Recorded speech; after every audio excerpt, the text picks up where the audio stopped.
Okay, we here. We here. Listen, we got to talk about some things, man. Um, we got to talk about some things. It's it's been quite a weekend. I will say it's been quite a weekend. Yeah, y'all want me to go with the glasses today? Should I go with the glasses? Nah, I'm not going with the glasses. Nah, but listen, we got some important things to talk about. Because we're not being honest about certain situations. Um, the R. Kelly docuseries came out, and I also want to talk about generational curses, is what we like to call them. But we're gonna actually break down what that really means. Um, to be completely honest, let's start with the R. Kelly because it leads into generational curses. Because we have a lot of people talking about it. I'm just I just jumped right on. I didn't even want to play any games. So let's get to it. So R. Kelly was his documentary premiered. It premiered and everybody had a reaction. Everybody had something to say. And everybody was, outspoken about it and the whole kit and caboodle, everything. The conspiracy theorists decided, hey, um, this is all fake. R. Kelly didn't really do it, and all this craziness. Listen, that's the very minority, the people that's talking about R. Kelly didn't do it and defending R. Kelly. Most people that I know and most people that I see are very like, yo, F. R. Kelly, this motherfucker is get him out of here. It's a rap. You know what I mean? You're even going to hear it on on the episode of Trap Nerd. You know what I mean? Monday's episode of Trap Nerd tomorrow or today, whatever you're hearing. This is going to come out on audio tomorrow, and then on audio on probably I'll put it out immediately. We won't put it out today. So the Trap Nerd episode tomorrow um, is when you're going to hear it, and you'll be able to hear us talk about it and break it down. And I'm going to get into some of those things as well, because in the documentary you hear a lot of adult complicity when it comes to what he did to these little girls. It's disgusting. Let's just be quite upfront about it. Any adult that contributed to that was around it, and put those little girls in those positions, we got to get them the fuck up out of here too. Because it's we have to get to a zero tolerance stance when it comes to protecting our children, all of our children. I know everybody want to specifically say the girls and specifically say the boys. I'm not counting out neither one. Our children must be protected at all costs. We have to stop this sweeping things under the rug and everybody has a child molesting uncle shit. And no. We can't do that. We have to get this shit taken care of and rooted and get it taken out from the root. And that's again speaks into the topic of generational curses. Generational curses is truly generational behavior.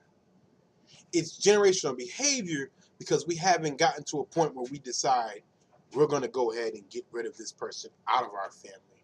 We're going to go ahead and not associate with this person regardless of the fact that they're family. We're not going to continue to let this person be around certain people because this person, or don't leave your kids around. Don't leave your kids around Uncle Hoo Ha, because Uncle Hoo Ha like to touch on little boys and touch on little girls. And no. We're not going to do that. We're going to get Uncle Hoo Ha the fuck up out of here, because Uncle Hoo Ha don't belong nowhere near any of the children, nowhere near the rest of the family. You see what I'm saying? Auntie Hoo Ha don't need to be near the family, don't need to be near the children. We need to get them the fuck up out of here completely. This generational curse shit is not generational curses. It's generational behavior that nobody is trying to correct. And that's something that my generation is corrected. And what it is making the other older generations upset. And they starting to say everybody's sensitive, everything's too much, everything's blown out of proportion. Because we got to correct their fucked up behavior and their fucked up ass mistakes. You see what I'm saying? So with the whole R. Kelly situation, docuseries, Lifetime, um, I have no issue with them putting out a documentary, getting the women up, saying, telling their side of the story, what happened with R. Kelly, because we knew R. Kelly was trash for a long time. I've been stopped fucking with R. Kelly. I've been stopped streaming his music. I've been stopped supporting him in any way, shape, or form. I do not fuck with R. Kelly. I used to have a playlist, like a slow song playlist. It's called The Blacklist. I got it's on Tidal exclusively. You can go find it. You will not find a single R. Kelly song on there. I do not fuck with him because the amount of allegations and shit that I've heard about this man and testimonies that we heard about this man, I don't need to hear no more. I don't need him to go to jail for me to not fuck with him. The fact that he has not been prosecuted is was truly scary, and I don't understand what the hell is going on because, to be quite honest, R. Kelly should have been prosecuted and he should have been the fuck up out of here. Why has he not been prosecuted? Why has he not been in jail at this point? I do not understand that. Why is R. Kelly not in jail? Like, who's letting this man ride out like this? He's riding out into the sunset on some other shit. Why? Who's letting that happen? I still see y'all aunties at the concert wiping his mouth down, wiping his face down, the whole kit and caboodle. Why your auntie still sending her money, giving this man her money, and supporting this man and enabling this man? Saw him overseas, asking them who coming home with him, who got passports and all types of shit. This man has predatory behavior. And my theory is the people around him are just predators just like him. He's a predator surrounded by predators. So they get to get the residuals of it, of his predatory behavior. They get to get the things that don't make it onto his wagon and they fall off the wagon, they get to pick those up for the scraps, essentially. I don't want to call people scraps or little girl scraps in no way, shape, or form. But for lack of a better word, these people are all predators. The women that brought their nieces, the men that's out here recruiting for them, and R. Kelly himself is the king predator. They're all complicit in it, if you ask me. All of them should be in jail because it should be R. Kelly on those criminal charges. Anybody else that touched any girl should be on those criminal charges. And anybody around there that helped him touch girls need to have a RICO or conspiracy charge. That's a sex trafficking ring. The Fed should be kicking his door in, knocking that all out. How is this man not in jail? I'm confused. What's going on? What's taking so long? Why hasn't the prosecutor in Chicago or wherever this man resides in Atlanta or whatever, why have they not drawn up a case on this man? It makes no sense to me. It makes no sense. But I'm not even going to harp on R. Kelly. I'm not going to harp on R. Kelly because we know he's a disgusting individual. He should have been the fuck up out of here. No one wants to get rid of R. Kelly. I do not understand why y'all don't want to get rid of R. Kelly. I can't even listen to his music the same because I know where that shit comes from. I know where it stems from. And I'm one of them people, I love to know how things came about. I love to know the creation process of things. And for me to know that a man, the way he created his project and the way he went about going with his project, it's some pedophilia shit? Nah, I'm good. I'm good. I don't need to fuck with that. That ain't for me. That ain't for me no way. I don't need that in my life. Yeah, I'm sorry I'm distracted. I'm trying to get some things copied over and I'm handling some files and whatnot. But I don't need that kind of shit in my life. I'm good. Y'all can keep that motherfucker R. Kelly for yourselves. Y'all can have him. You know what I mean? He don't belong nowhere near what I'm trying to do or what things that I plan to do. I don't need no motherfucker like that in my vicinity. He's disgusting. You know what I mean? And anybody that wants to enable him or think it's cool, like I know this dude Josh Smith was on here talking about, oh, y'all motherfuckers let R. Kelly, or let's talk about how dudes at high school was doing this, that, and the third. And then I find out this sick motherfucker was a senior in high school and he had a freshman name tattooed on him. So I already know how his get down is. Motherfuckers like that don't need to speak. I don't want to hear nothing you got to say, my good brother. Or you're not my good brother. Let me not even call you my good brother. You ain't no good brother to me. Not if you fucking with little kids. You a sick fuck. Just like R. Kelly, y'all some sick fucks. We know about how dudes was in the senior year preying on those 14-year-olds. By the time you hit senior year, you at least 17. I was 17. I didn't turn 18 until, at the end of after I graduated, technically. I didn't turn 18 until July, but on my graduation year. But you at least 17. You preying on a 14-year-old? What a 14-year-old gonna do for you? How many of these dudes, these older cats we saw picking up these chicks straight from high school, 15, 16, 17 years old. We seen these dudes picking up chicks from high school. What type of shit was that?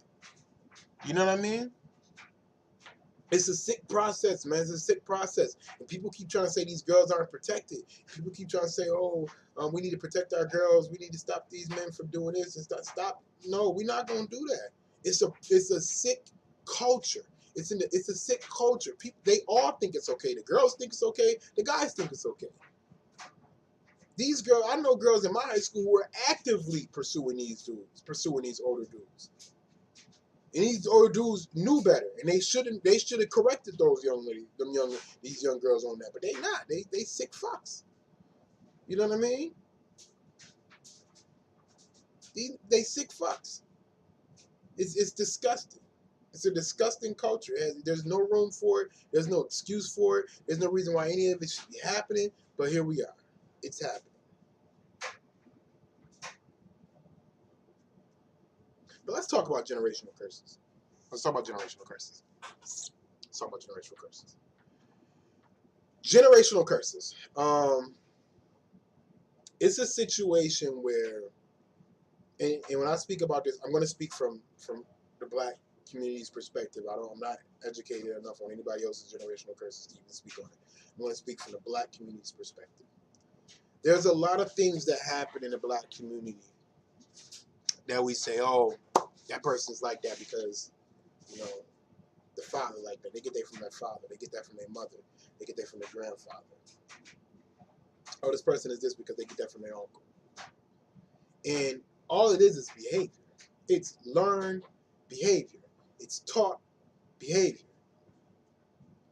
And that behavior can be unlearned. It can be untaught.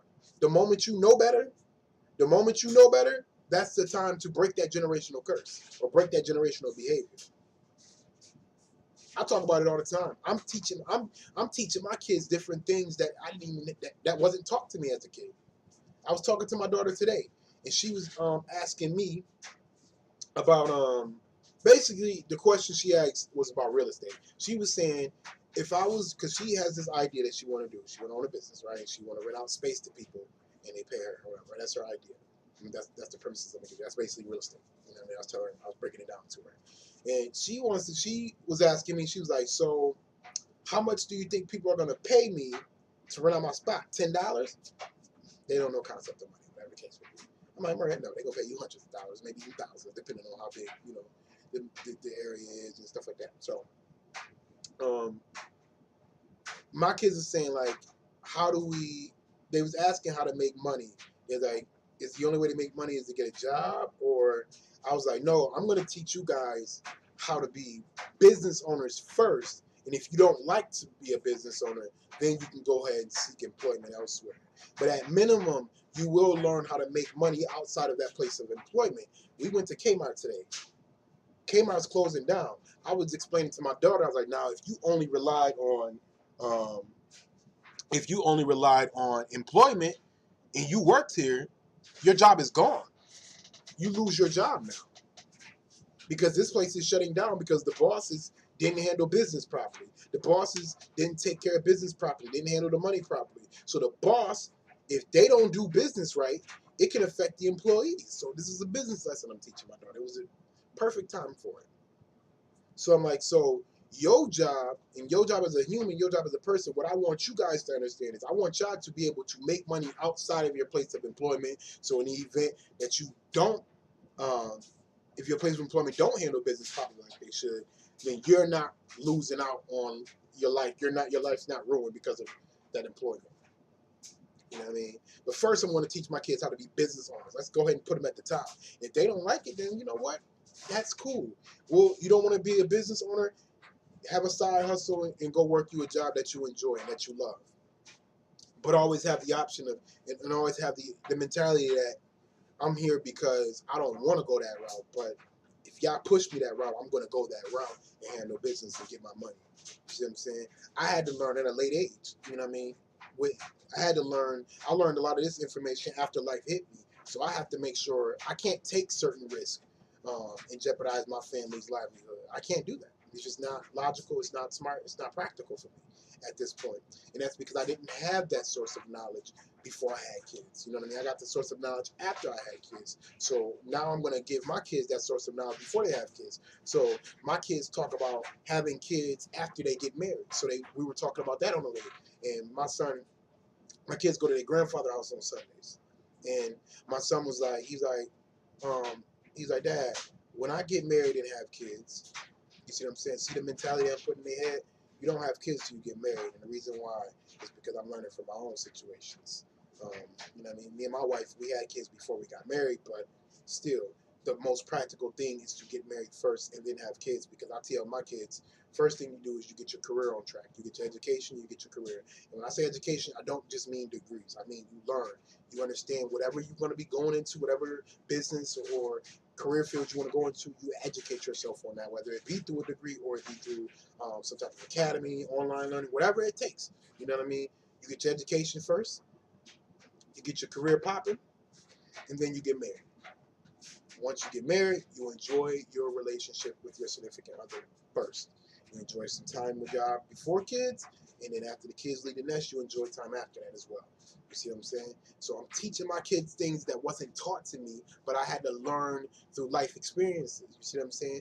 Me and my wife, we only had a little bit of time. We weren't married when we had kids, but we only had a little bit of time to enjoy each other before the kids. We didn't get a chance to get our careers popping, get our education and nothing like that before we had kids. We had kids young. You see what I'm saying? So now what we do is, because we had kids young, when they leave the nest or when they even old enough to stay home, we're gonna still be relatively young. We're not even gonna be 40 by the time our kids are old enough to stay home.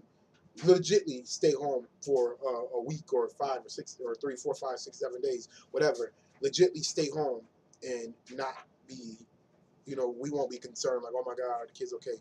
Like none of that kind of thing. Like our kids we're gonna still be young enough to travel and do everything afterwards, but that's not the practical way to do it. The practical thing would have been to finish school, get into our career fields, get established in our career fields, get married, have kids afterwards. So if we did it the other way around, we'd probably either get ready to just now have kids or still be in the process of, you know what I mean, getting ready to have kids. So we probably wouldn't even have kids at this very moment if we did it the way I'm going to teach my kids. And it's not that I regret my kids. It's just I'm teaching my kids practicality. I'm breaking generational curses, because having a kid at 19 is impractical. Let's be straight up. Having a kid at 19 is I'm not even the same person. Who I was at 19 and who I am at 28, I'm nowhere near the same person. Nowhere near the same person. I'll be 29 this year. That's almost 10-year gap. Which means my daughter's going to be 10 this year.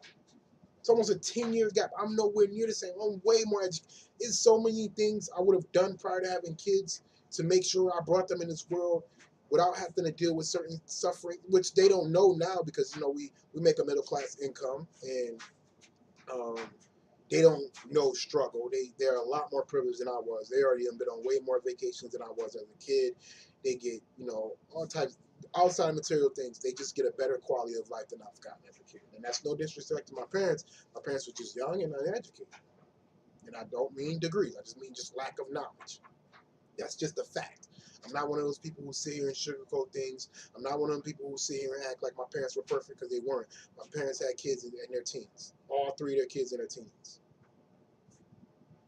That's not practical. Let's just be straight up. That's not practical.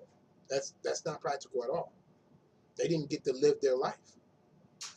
They spent their lives raising kids, and then by the time their kids left the nest, they like, all right, well, what I'm gonna do? I didn't really learn myself. I didn't get to know myself. I didn't get to figure out who I am and who I wanted to be and what I want out of life, because I spent my time dedicated to my kids.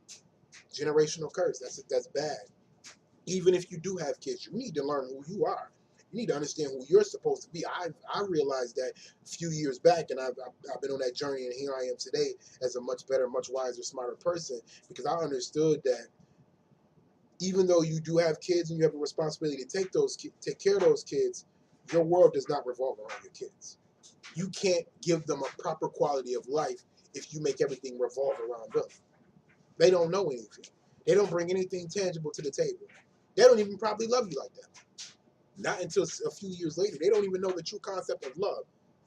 They don't know how to. There's nothing the kids can do for you at any given time when they can't support you or something of that nature. They can't take care of you. There's nothing they bring to the table. There are mouths to feed. There are people to groom, and you need to understand your child is going to spend more time as an adult than they are as a child. So you don't need to sit here and harbor on things that happened as a child. You create great memories as kids, but you instill things in them to understand that they need to hit the ground running at 25. They need to be ready to take on this world at 25 and live those next 60 possible years or 50 years. Like, you know what I mean? That's 50 to 60 years they're going to live as an adult compared to, technically 18, but let's just say 25, 24 as a child, technically. I'm personally going to treat my kids that I'm not going to really start to push them as being adults into the age of 23, 24. I know some people say it may be irresponsible. You're not going to be preparing your kids. I am going to be preparing them. That's the thing. I'm going to be preparing them, but I'm going to help them understand that you don't need to be out in this world at 18 living on your own. That's not practical. Even at 21, you don't know yourself. That's not practical. I need my kids to understand that, all right, you're going to have some nights you may want to go out and go get drunk like a motherfucker. I don't want you doing nothing stupid. I want you to call me. I want to have to get up and be pissed off at you at 3 o'clock in the morning to come pick you up because you decided to be dumb and go drink. I need that experience under my roof so that way when you get that shit out your system, by the time you hit 25, you're like, all right, we're going to go out drinking, but I'm not going to get hammered to the point I can't get myself home or, with an Uber and whatever the case may be. Like, it's certain things I want them to understand that it's game time at 25, at 23, 24, 25. It's game time at that point. I done had my fun from 22 and back. It's game time at 23, 24, 25 years old. You feel what I'm saying? My parents let me stay home into that age because they understood that I need to get some money right. I need to get my business right. Whatever I decide I want to do, they let me get all that in order at home. They showed me how to pay bills. They showed me how to take care of my credit. They taught me how to be financially responsible. They taught me how to go into this world and be well prepared instead of sending me out the house at 18. I left the house at 18. So many mistakes made. So many bumps and bruises. Nowhere near financial literate. It was the worst shit that could have happened to me is leaving the house at 18. I was one of the lucky ones to make it through and get myself to a position where I am today. I never had to go back and take care of me and my family and everything. But not everybody's going to have that opportunity. Not everybody's going to have that wherewithal. It's a tricky process, you know what I mean? And we're realizing this. So now what are you teaching your kids to make sure they don't do the same shit you did? You may be like, out of spite, you may be like, well, I left the house at 18 and I was able to come through. I was able to make it. So it's okay for my kids to do it. But wasn't it hard? Wasn't it tough? Wasn't it stressful? Didn't you cry sometimes? Didn't you have nights where you like, why the fuck am I going through this? Why me? Why would you want to put your kid through that when you don't have to? When you can better set them up for success in life? You know how we used to be jealous of those kids? Oh, mommy did that for you. I ain't had my mom be able to pay my bills, and I ain't had my mom to be able to do this for me. And my parents ain't do that for me. I had to get it on my own. That ain't a fucking badge of honor. That's irresponsible parenting. Let's just be upfront with it. Let's just be upfront with it. That's irresponsible parenting. Why are you sending your child in this world unprepared? How you gonna send your child out the house and they don't have any type of knowledge of taking care of themselves? Financial literacy, period. No child should leave the house without financial literacy. No child should leave the house without knowing how to sign a check. And checks ain't obsolete. Let's just put it straight up. The water authority still take checks. You gotta pay your water bill. They still take checks. No reason to waste your money buying a money order. Get a checkbook. You feel me? No child should leave the house financially illiterate. No child should leave the house in any type of financial shambles. No child should leave the house in credit card debt. That's crazy. That's crazy right there. We need to be having our kids be financially literate. So, for example, say your child decides to go to college, right? They graduate college at 22, right? Now, imagine you letting your child stay home for 3 years and they're able to take care of their debt. They student loan debt. Let's just say they do that. They do the student loan thing. And they're able to stay home for 3 years, take half their fucking salary. They get a job, right? Let's just say, look, we're going to speak in miraculous terms. They get a great job. And they're able to stay home, and eliminate completely their school debt. Take half their salary, take care of that school debt for 3 years. Now you're sending your child in this world with no debt on their hands. No credit card debt, no school debt, nothing. Clean slate. Great credit score. You already have put your child in position to be successful in this world.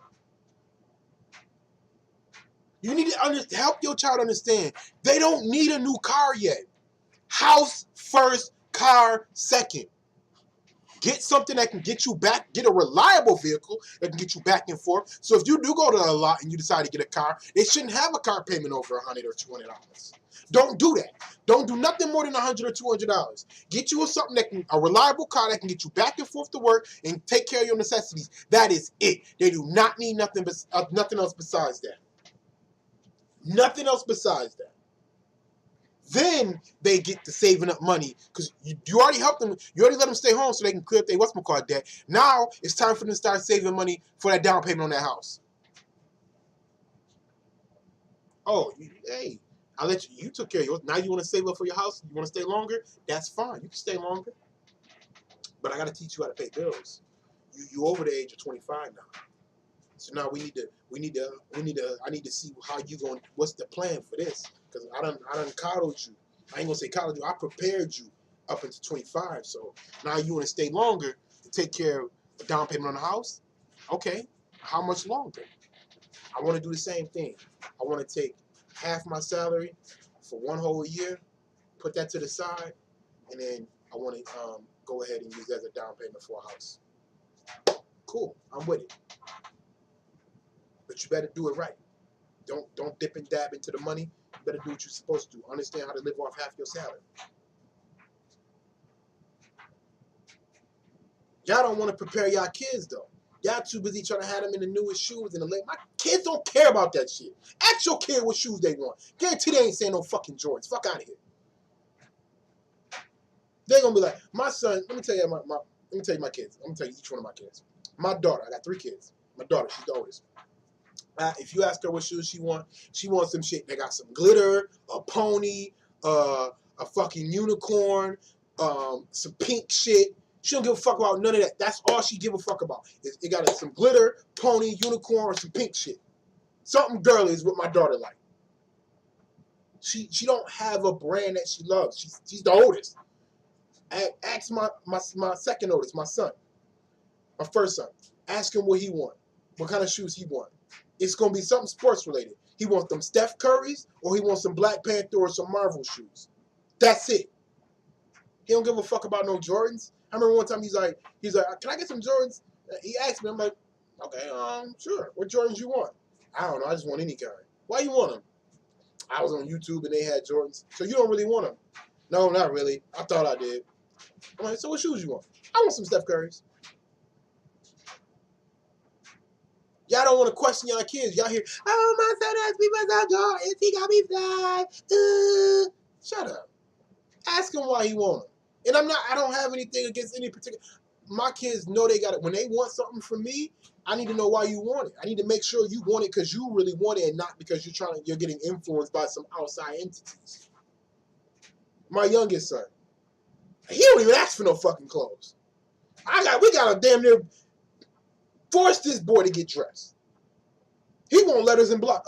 Makes it what you want. Letters. I want these new letters. They get did. So every time we turn around, some new set of letters then came out that he need to have. Some new blocks came out that he need to have. Some new numbers came out that he need to have. We used to have magnets on our refrigerator. They're gone because all the magnets are gone with the letters and blocks. And he would sit there for hours playing with that shit. He'd play with it, leave, come back, play with it again, leave, come back, play with it, leave it again. That's what he did. So he won't even ask for no shoes. He don't give a fuck about nothing.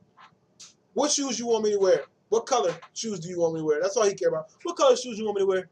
Oh, you want me to, can I wear these ones? Those don't match. Which ones match then? MJ, can you help me find these shoes? Like, he's not interested in any type of clothes whatsoever. 3 kids. 3 different ways of how they want to handle things. But y'all want to treat every kid like a mom. I want to raise all my kids the same exact way. They all going to be the same exact style. No, it's not how it works.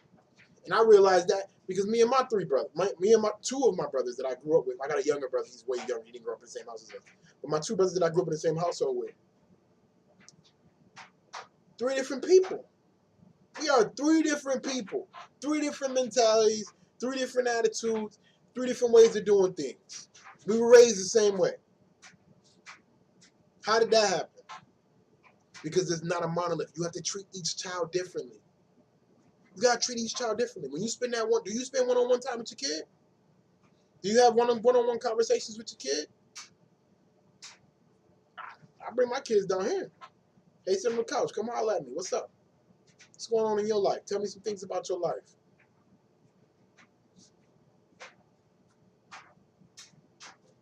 Now, when I do my outings this upcoming year, because I've been waiting on my kids to get a little older, because we're gonna do a skip school type of thing. We're gonna skip school and go to an outing. I'm taking my youngest to a museum. I want to take my other son to a basketball game or something like that, some type of sporting event, Buffalo Bandits or something. I'm gonna take my daughter to get some ice cream and go to some like bounce house activity or some shit like that, or a play. She likes plays. I went to her school field trip and she loved that Junie B. Jones play. Different things, man. They're different kids. And creating those memories are important because it shows that you care, you understand, you look and listen to them. People used to think that, yeah, like I said, your world don't revolve around your kids, but you're building character with these kids. You're building bonds with these kids. You're building trust with these kids. They don't need to, like, my daughter asked me how much money I made. I told her enough. That's all you need to know. Don't worry about how much money I made. I make enough. I make enough to take care of you and take care of the house and make sure everything bills is paid, make sure we're able to do things. To be quite honest. My kids think we just rich or something. My son asked me, my youngest son said, can we go to Disney World next week? What?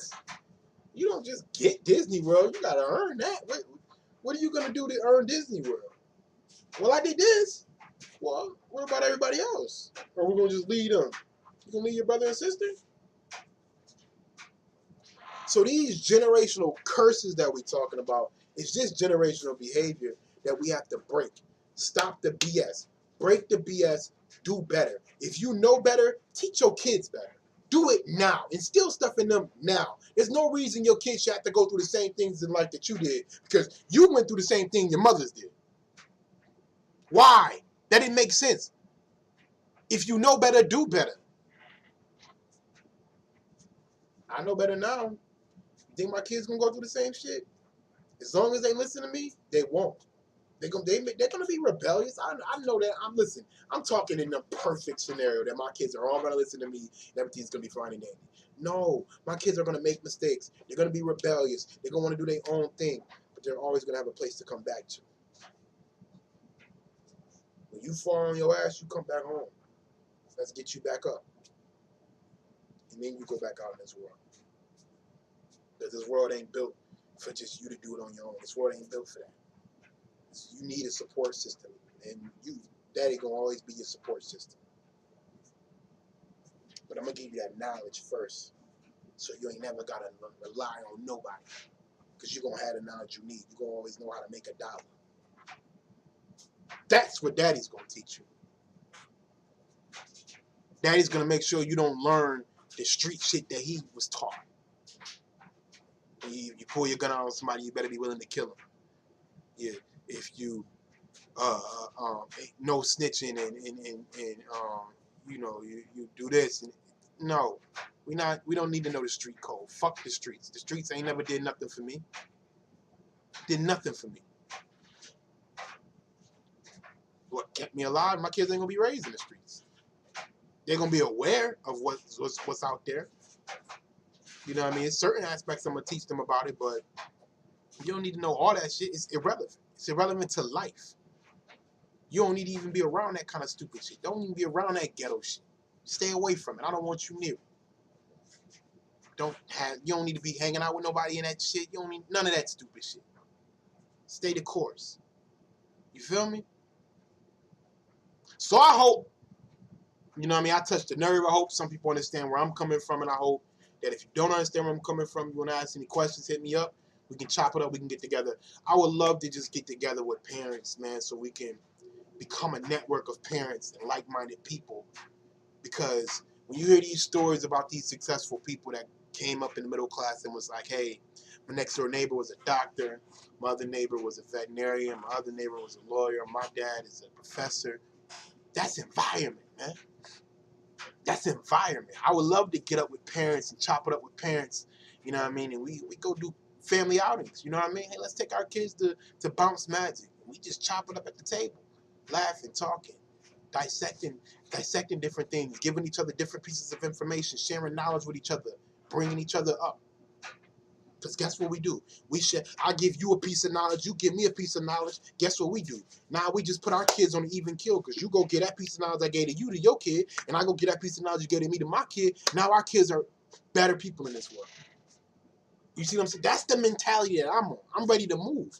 I'm not interested in this craziness that people know. I'm not interested in this hatred that people have in their heart. I don't have hatred in my heart. For nobody, for nothing. You feel what I'm saying? I'm all about Operation Elevation. We have to elevate ourselves. Break that generational bullshit. Get that the fuck up out of here. There's no place for it. We need to do better. We know better now. Do better. 2019, do better. You feel me? So, if you want to holler at me, man. You got any questions, anything you want to chop it up about? You want to converse with me? Let's converse, man. I'm with it. I'm all about getting us into a better place. You know what I mean? The better we do, the better society is. We're going to change society. Nobody's going to change it for us. Nobody's going to do anything for us. We got to do it ourselves. You feel me? We at the age now where we may need to start looking in political office. You feel what I'm saying? Get some laws changed. We know people that's lawyers and stuff. Let's chop it up. Let's chop it up. We can learn from each other. You feel me? I'm figuring this digital marketing thing out and I'm getting it down. Ooh. How can I help your business now? Oh, I can teach you. Oh, let me help you out with this. Let me show you the algorithm, how this works. Here, come to me. Come. Let's break bread together, matter of fact. You hire me to market your shit. You hire me to edit your videos. You hire me to do this. And that's what I'm going to come back to you when I need something. Media platforms. We need media platforms. We need people out here that's handling business. We need people out here that can disseminate information. We need a network where we're like, yo, you know this is going on? Hey, yo, you heard about this small business thing? Oh, yo, you know this is coming up? You know this is happening? We need to have that within our own communities. We behind with that information because we got to learn it now. But now that we're learning it, it's time to apply it, disseminate the information, share it amongst each other, pass it down to our kids. And then our kids going to take it to the next level. And they're going to take it to the next level. You feel what I'm saying? That's all I'm trying to do. So Operation Elevation is the type of shit I'm on. Make sure you follow me on all social media networks at itsxmarv, ITSXMARV. I appreciate you listening. I appreciate you watching it, however you're doing it. I appreciate it. I truly, truly, truly do. And I thank everybody that's been supporting me all of 2018. And I love the people that's going to support me all of 2019. We're going to continue to grow. We're going to continue to do better. I'm going to continue to share information with y'all. I'm going to continue to hopefully teach y'all and continue to learn from y'all. That's what I want all 2019, all right? Peace.